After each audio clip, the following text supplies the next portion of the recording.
Assalamualaikum dan salam sejahtera kepada anda semua. Pada hari ini kembali lagi kepada saya Nurul Atira memegang Numetrix di 2024 1109 742. Jadi pada hari ini kita akan bersama lagi untuk membincangkan topik yang sangat penting, yaitu percubaan dan community.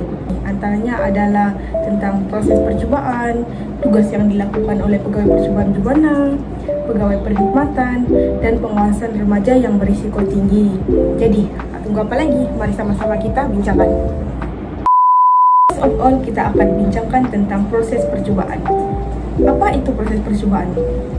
Sebenarnya, proses percubaan tersebut merupakan kaedah alternatif yang dijalankan oleh pegawai percubaan juvenil untuk memberikan hukuman kepada remaja yang terlibat dalam jenayah.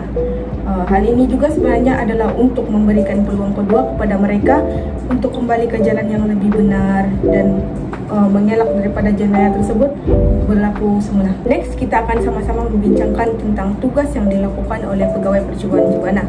Antara tugas mereka adalah sebagai penyiasat, perancang kes, pengurus kes, penyelia perkhidmatan, dan pegawai yang memantau remaja berisiko tinggi untuk melakukan sesuatu jenayah. Jadi first kali adalah tugas pegawai percubaan remaja sebagai penyiasat. Penyiasat ni mereka berfungsi untuk mengawasi dan membimbing remaja yang melakukan jenayah.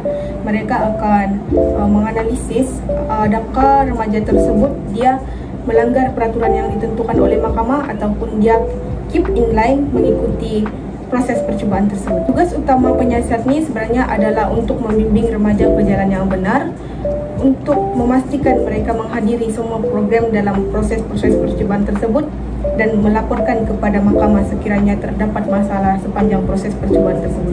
Next adalah pengurusan kes, yang mana ini adalah standar yang dilakukan oleh mahkamah untuk membantu remaja sepanjang proses percubaannya. Seterusnya kita akan masuk ke topik tugas pegawai remaja sebagai perancang kes. Jadi dalam topik ini terdapat dua pihak yang terlibat, yang mana itu adalah mahkamah dan pegawai percubaan. Mahkamah dia mempunyai kuasa untuk menentukan apa hukuman yang boleh dikenakan kepada si remaja ini, dan pegawai percubaan pula dia menentukan apa proses-proses percubaan yang perlu dilalui oleh remaja tersebut.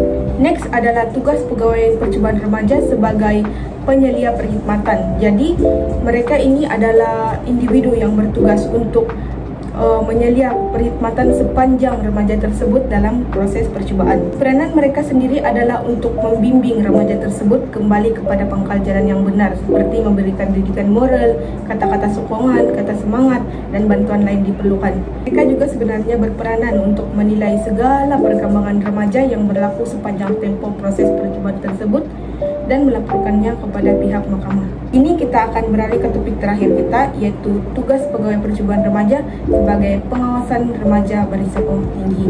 Jadi sepanjang dalam topik ini kita akan mengetahui bahawa mereka adalah individu yang menganalisis faktor-faktor yang menyebabkan remaja cenderung melakukan jenayah tersebut.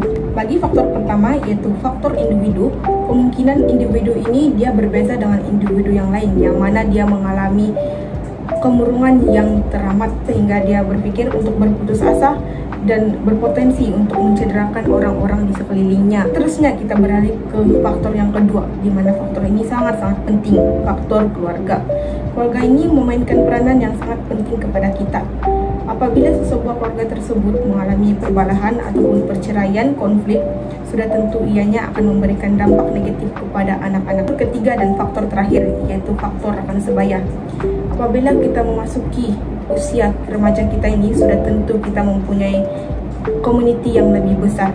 Terdapat remaja yang salah memilih kawan. Contohnya dia bergaul dengan orang yang terlibat dengan jenayah-jenayah dada, jenayah mencuri, merogol, dan sebagainya. Sebagaimana yang kita tahu, terdapat banyak langkah yang dilakukan oleh berbagai pihak untuk mencegah remaja daripada melakukan jenayah.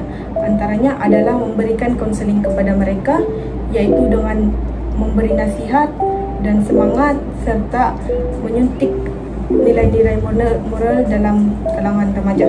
Yang kedua adalah melalui sokongan perkembangan dan dorongan daripada keluarga sendiri. Untuk pengetahuan kita semua, terdapat banyak teori yang digunakan oleh pegawai percobaan remaja sepanjang proses percobaan ini. Antaranya adalah teori pembelajaran sosial yang dikenalkan oleh Albert Bandura pada tahun 1977, yang mana Albert Bandura ini percaya seseorang individu tersebut melakukan jenayah atas pengaruh sosialnya ataupun pengaruh lingkungannya.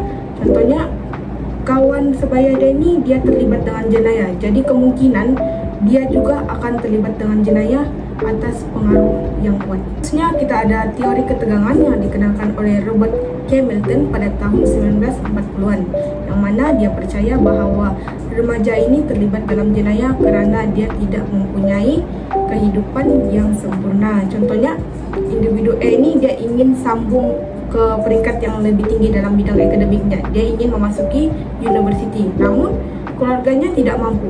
Oleh itu, dia pun melakukan segala cara termasuk kejahatan untuk mendapatkan uang sebagai cara dia mendapatkan matlamat yang telah diimpi-impikannya.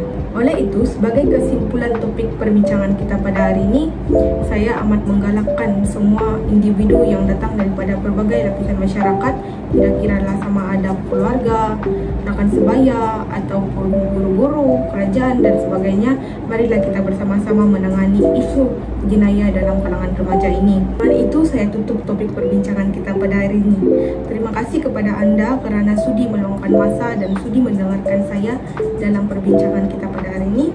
Saya harap semua perkongsian dan ilmu-ilmu yang saya kongsi dapat memberikan serba sedikit ilmu tambahan kepada kita semua untuk kita aplikasikan dan gunakan untuk kehidupan di masa akan datang kita. Sekian, itu sahaja dari saya, Nurul Atira, pada hari ini.